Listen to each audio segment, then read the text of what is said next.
Hi les people! C'est un nouveau mois, une nouvelle année scolaire qui débute. C'est l'heure, le bijoli de septembre est déclaré.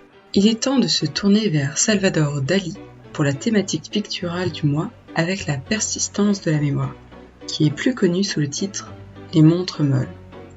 Si en août, j'avais tenté des crayons avec pinceau pour l'aquarelle de la marque Street Art, cette fois-ci, je sors une vraie palette de peinture de chez Winsor & Newton, la Cotman qui possède 46 teintes, de quoi faire de jolies aquarelles. C'est la première fois que je tente cette technique, mais je suis plutôt contente du résultat. Il faut juste être prudent, bien mouiller sa page au début, donc j'avais oublié de le faire évidemment, et ne pas hésiter à humidifier plusieurs fois vos pinceaux dans un gobelet. Les miens avaient beau avoir une recharge en eau, je trouvais cela bien pour ne pas faire de mélange de couleurs non désiré. Je vous conseille aussi de commencer par des teintes plus claires et de repasser après que cela ait séché un peu avec des teintes plus foncées. Je n'ai pas encore la maîtrise pour les traits fins et nets, mais le rendu, tu verras, est plutôt doux et intéressant. L'aquarelle permettant une légèreté bienvenue et mêlant les nuances. C'est rare que je sois satisfaite de ma page de couverture, donc je le souligne. Pour revenir sur l'huile sur toile d'origine, Dali est un artiste espagnol et figure du surréalisme, un des grands peintres du XXe siècle. Et son œuvre la plus célèbre est donc La persistance de la mémoire. Peinte en 1931 et exposée au Museum of Modern Art de New York 3 ans plus tard et encore aujourd'hui, elle présente la plage de Port Lligat, je sais pas si je prononce bien, un village de pêcheurs au nord de la Catalogne. Le surréalisme se concrétise par des montres à gousset qui fondent comme du fromage selon Dali. Cette mollesse du temps s'oppose à la rigidité de la mémoire, comme en témoigne le titre. Comme de nombreuses œuvres, les thématiques du temps et de la mort reviennent, reflet des angoisses du peintre, et de tous, je pense, qui font face à cette avancée vers la mort qui reste incontrôlable. Je précise que pour ce thème, mes couleurs sont principalement le gris et l'orange. Au-delà de leur présence dans le tableau, vu le retour de l'automne orangé et de la grisaille, cela me semblait d'à propos. Aussi, le thème du temps semblait adéquat pour un retour au travail avec la rentrée, soit un planning plus chronométré pour moi qui suis prof. C'est l'heure de faire des nouvelles choses, malgré le manque de temps prévisible. Tu pourras noter comme élément récurrent de ce thème les horloges avec des aiguilles et des chiffres pour les heures dans les pages suivantes.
Un petit saut dans le temps quand c'est bien sec. Je reprends mon fidèle Notebook Therapy.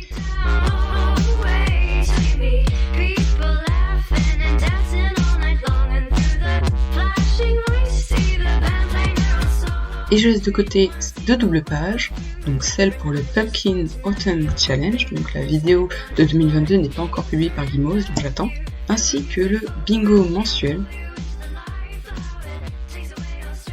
Je commence par décoller les bandes de washi tape que j'avais utilisées pour l'aquarelle. Cela me permettait de marquer les bords sans peinture, même si ça n'a pas été pleinement efficace, en plus de simplement fixer les pages pour éviter que cela bouge au moindre coup de pinceau.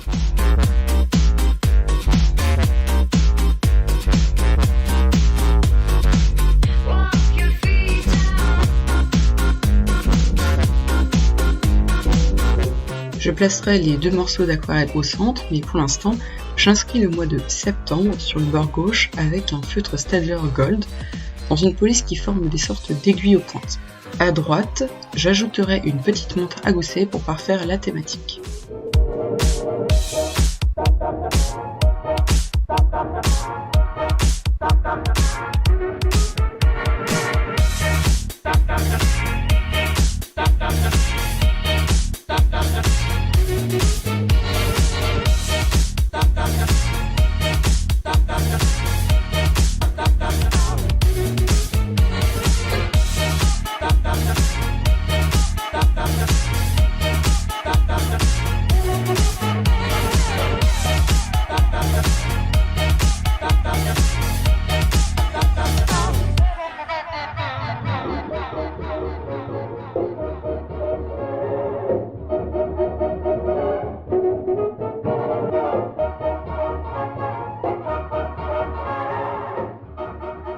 Je colle donc les 2 morceaux d'aquarelle qui ont quelque peu gondolé au séchage.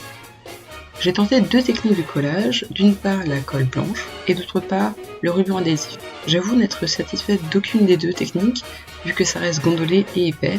Je trouve ça peu fiable car j'ai peur que ça se décolle.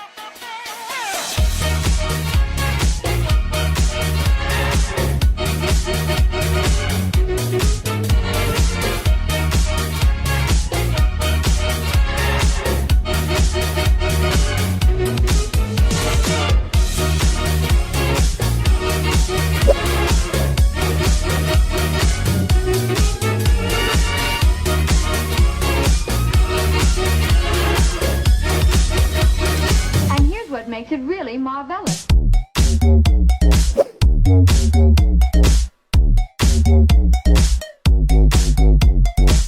Pour finir cette page de couverture, j'ajoute du washi tape gris avec des ronds à droite.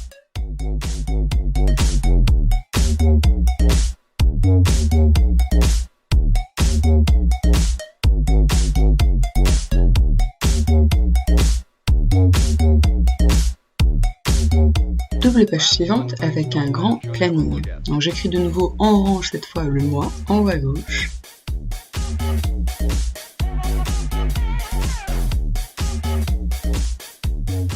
Et je dessine des aiguilles en coin pour faire ressortir le thème. L'avantage de les faire en coin, c'est que ça appuie facilement tout en accentuant les espaces pour lesquels j'écrirai d'une part les buts et d'autre part le planning de la chaîne LLTL. Ensuite se forment en gris-bleu des tableaux comme calendrier. À gauche ce sera une partie pour les événements prévus. Au centre les gratitudes et à droite enfin les humeurs. Je vais réutiliser mon code avec des petits points. Plus je fais un point épais, plus l'humeur a été ressentie fortement ce jour-là.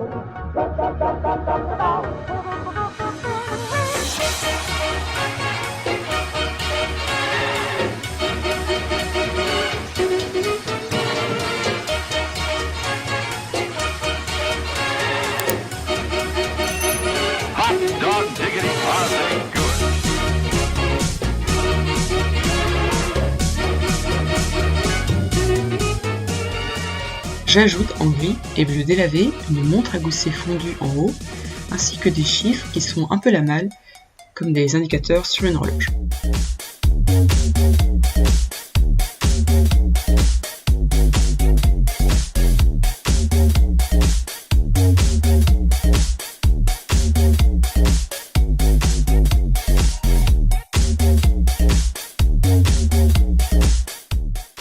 Ce spread achevé, je passe à celui des habitudes. J'inscris la citation du mois, toujours par le peintre choisi, à savoir « Tout influe sur moi, rien ne me change ». C'est paradoxal, mais ça me plaît. C'est très Dali.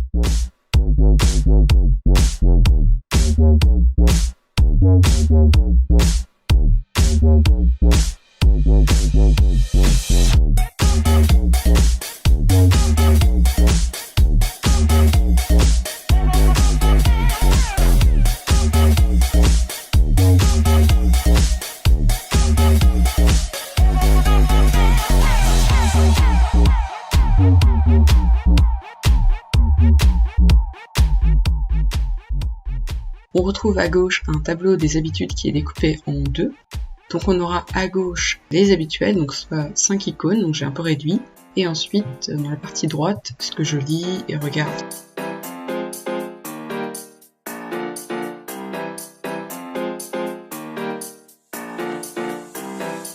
À droite, c'est plutôt un tracker de pas. C'est pour le September. Donc à l'origine, c'est une idée, plus tu marches, plus tu fais des dons. Mais je reprends le concept plus comme motivateur pour faire plus de pas. Donc 8000 voire 10 000 pas par jour minimum. Nous avons toujours les petites aiguilles en coin pour parfaire la thématique, ainsi que les heures, toujours en bleu-gris.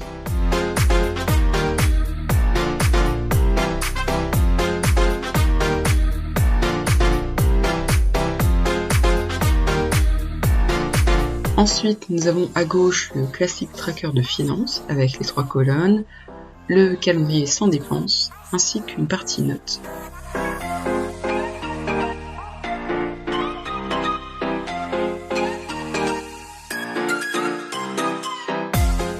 Donc je lis les 2 pages par encore une fois ces chiffres en forme de rond comme une horloge, ainsi que les aiguilles évidemment.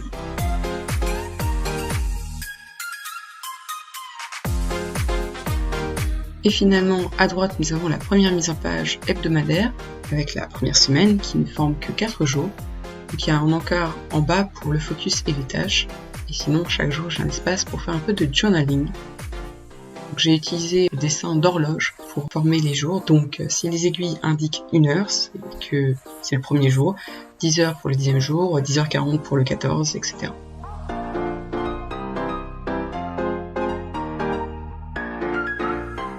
Je fais ainsi de suite jusqu'à la dernière semaine et il y aura en bas un petit récap du mois.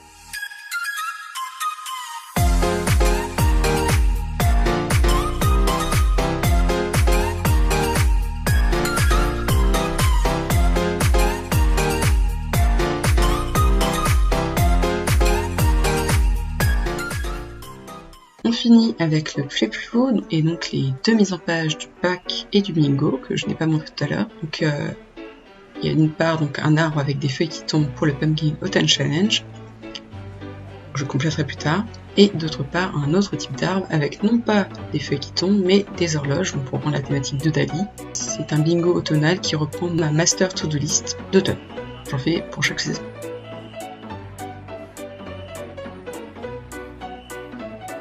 La couverture en aquarelle,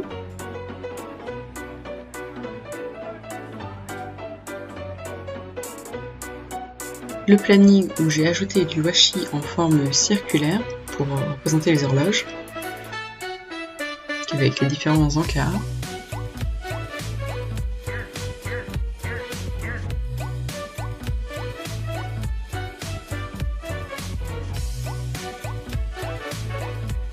Les habitudes avec le tracker de pas, donc ça formera un diagramme en barre en fait. Les finances avec du coup un nouveau code couleur.